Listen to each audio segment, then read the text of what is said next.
modern cars are somewhat soulless and, dare I say, boring. It is very hard to find a car that makes you smirk while you corner or even giggle a little bit when you accelerate.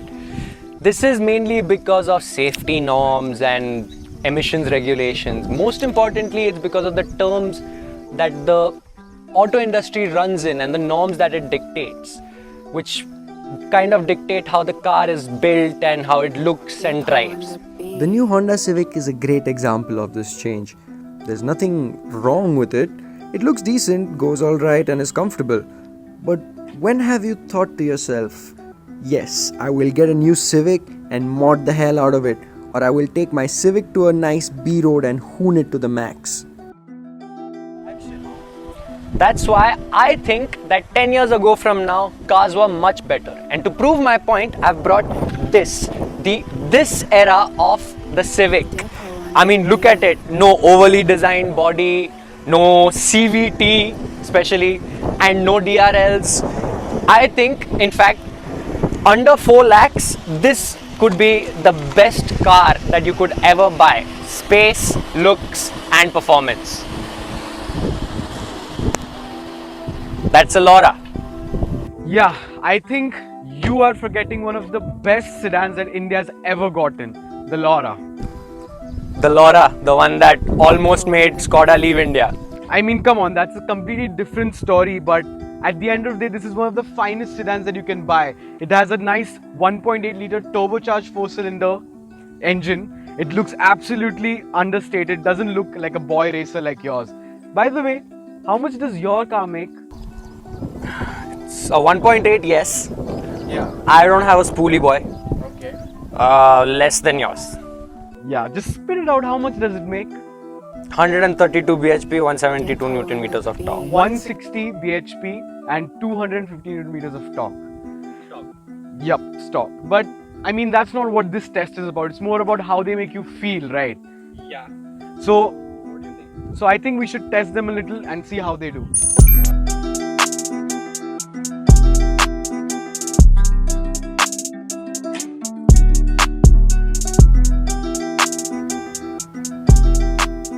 I think in the design front, the Civic definitely has the upper hand. Just look at it. It looks so sleek and hunkered down. It looks like a little sports car with the way the lines swoop around. The overall stance of the vehicle is just so awesome. And if you want an even crazier looking one, try and find the Civic S, which gets even more aggressive bumpers and a nice spoiler at the back. I think the Civic is the better looking of the two by a lot. Unfortunately, I have to agree on this one with Bhavneet. The Civic looks super sleek and Honda was in their A game in the 2000 to 2010 era. The LoRa, well, it doesn't look bad, but it doesn't look great either. The design on the LoRa is rather understated and plain Jane. And maybe that is a good thing. You can go to business meetings in style and maybe you won't be tipped off as a racer every time you do a small rip on a signal. But the LoRa can be made to look good with a few bumpers and spoilers here and there.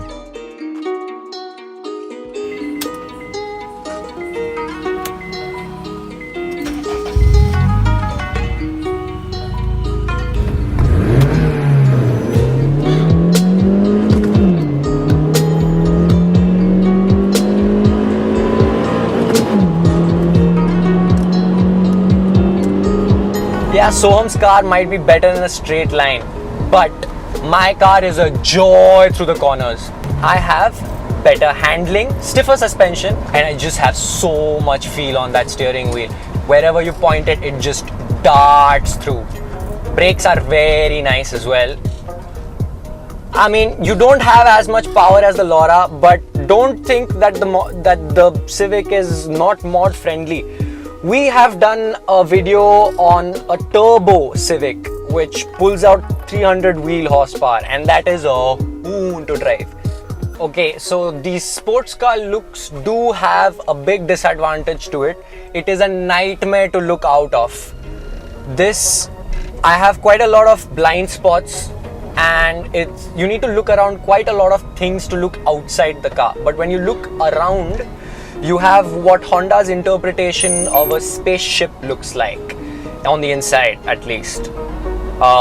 The gear shift is really nice and close to me. I have a split digital cluster and analog cluster, which is gorgeous and makes me feel like I'm a fighter pilot. Woo!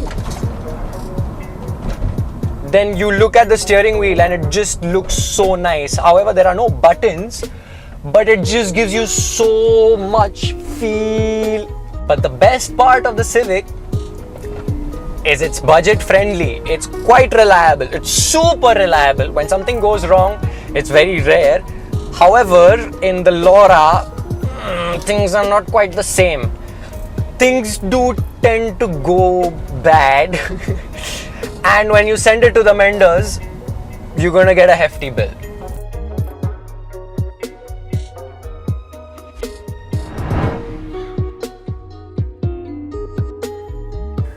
Yeah, maybe the Skoda steering wheel looks like an old man steering wheel because of these 4 spokes, and like it looks like something out of a really old Audi, and like, yeah, it doesn't look that great. And yeah, you can say that the feedback also is not that great when you compare it to the Civic, which is absolutely amazing. But overall, I have much more better visibility than the Civic because of these big windows and the normal 3-box design of the car. But the real fun comes in when you put your foot down.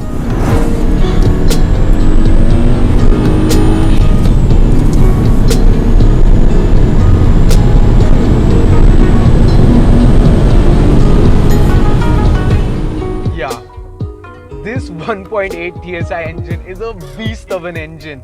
It produces 160 horsepower and 250 Newton meters of torque, and it throws the Civic's VTEC back into the 20th century.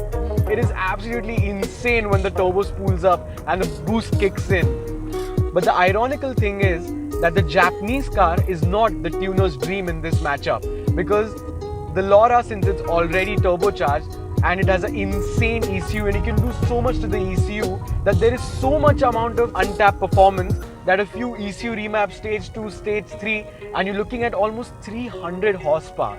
But when it comes to handling, I have to say that the Civic is a little bit better because it's lower, it has a stiffer suspension, and well, when it compared to the Laura is kind of tall, the suspension is very comfortable, and it's quite soft when you go around corners, and that's a good thing.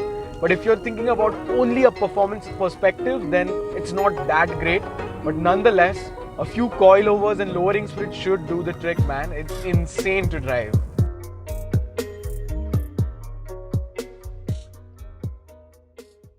After our driving sessions, me and Bhavneet lined up just for fun for a simple drag race.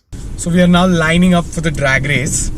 And I have cheated a little bit because the thing is, this car is not completely stock.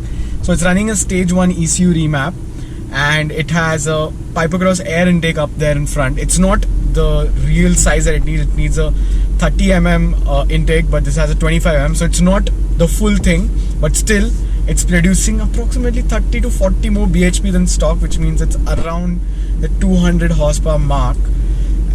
But the thing is, I have one big disadvantage. The tires on this car are gone. The thing about this, why I'm confident about this drag race, is that this is a turbocharged engine, so all of the torque is down low, so it is easier to gain more speed in lower RPMs, whereas that thing you have to wring it out to the max to get some sort of speed out of it. But let's see. If these cars were stock, it would have been more close, but obviously I'm going to smoke him in this one.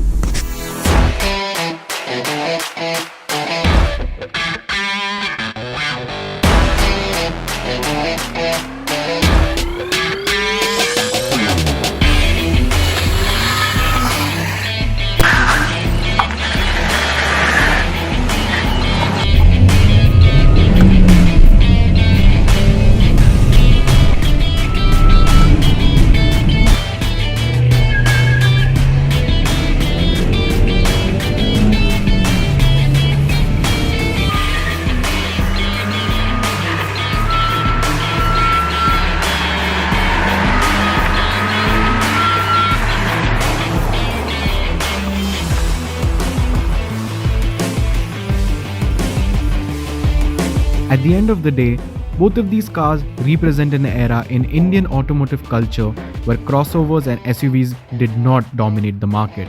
In today's times, these cars are amazing bang for buck options when you want performance, space, and a good badge in front of your car. Both of these cars are really mod friendly, so that even if you want to do some performance upgrades, they're more than capable of taking some beating.